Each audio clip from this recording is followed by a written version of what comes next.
Hey guys, hope you're all good. I know it's been a while. I'm just going to go straight into it. So for this small feed-in braid tutorial, we need a needle thread holder for quick access to the hair. We also need shine and jam and a rat tail comb.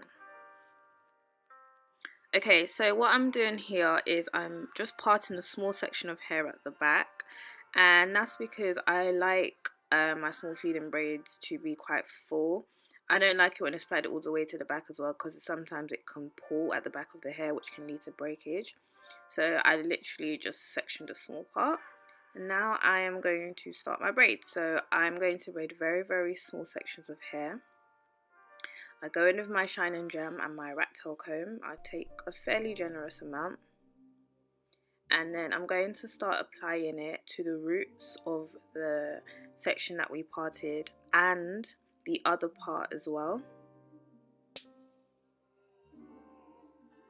The reason why I put it on this part is to just rid any flyaways, because one of the most annoying things is when flyaways get stuck or caught in your cane row, and it just makes it look not as clean as it should.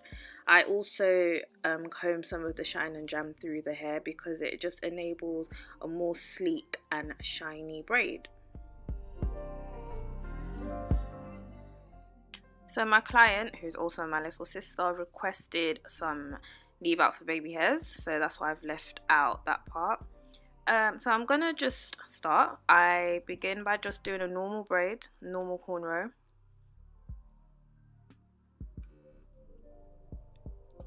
So I'm just gonna start cornrowing, and then I cornrow about 1, 2, 3, 4 to 5 or 4 to 6 times, just to get things going. Then I'm going to hold that grip, reach for a piece of hair, which is a very skinny piece of hair, because it needs to be a small braid, so we need a very small thin piece of hair. Put that piece in between my thumb and my index finger, leaving a small hole. Then I place it underneath the cane row, and then I basically start to cornrow it all together.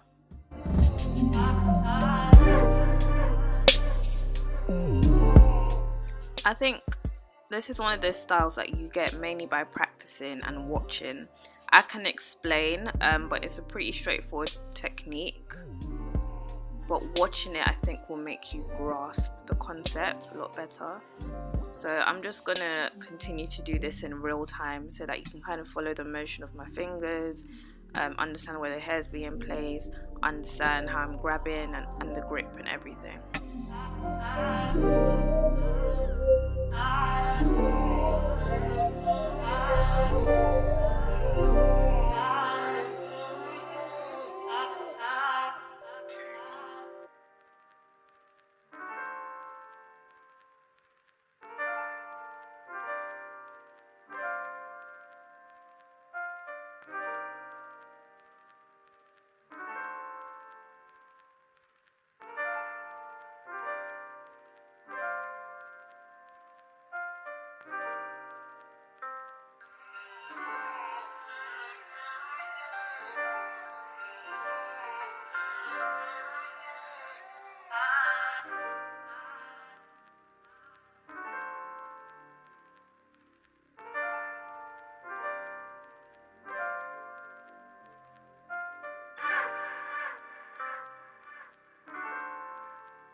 So as I'm braiding the hair all the way down, you can see I'm adding a bit of shine and jam just to continue to allow it to be smooth with no flyaways.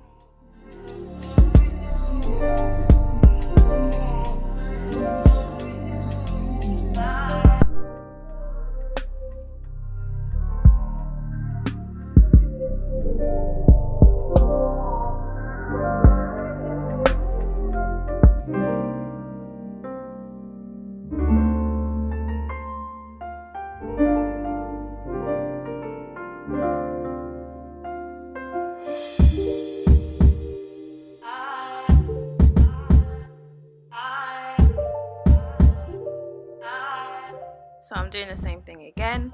Please ensure your parts are really sharp and straight. It takes me a while to get this because I just want it to look really sharp. So even if it means taking a bit of time to ensure sharp parting, just do that. And using your rat tail comb to do that is helpful as well. So I'm just going to do the same thing. And what I usually do is one on each side so that it's even by the time I get to the middle. But for the purpose of the video, I decided to just show you about 2 or 3 on the same side.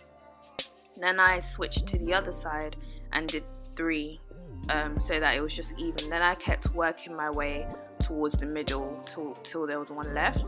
And it's very important to do that because if you kind of just start like this and keep doing it from the left all the way onto the other side, you'll notice that the middle might look a bit wonky or it might just look a bit uneven.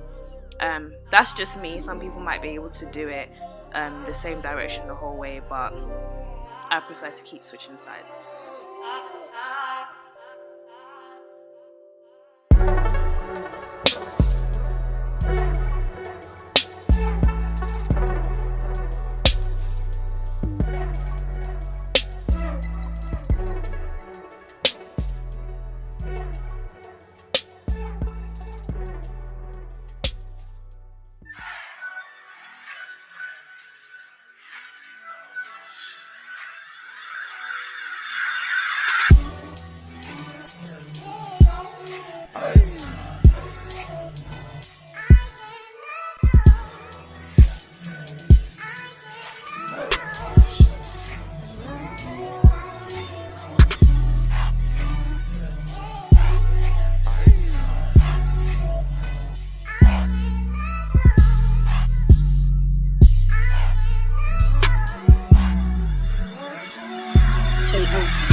So I'm coming back to the little section that I parted at the beginning of the video, and what I do is I just do 4 single plaits, and that just enables that when the hair is out it just looks a bit fuller.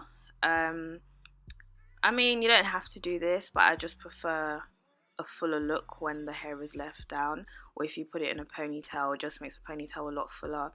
Also prevents snagging at the back of the hair because there's no pulling from the cornrows.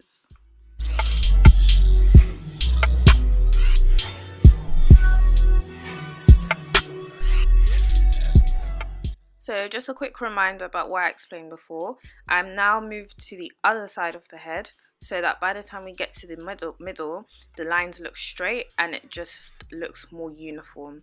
So you can do one on each side of the head, or you can do two or three at a time.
Okay, so now I'm on the last braid, and this is what I was speaking about before. It's in the middle, and as you can see, all the lines are straight, doesn't look wonky, and everything just looks very uniform.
Okay, so off camera, I dipped her hair in hot water, the ends of the hair in hot water, and I also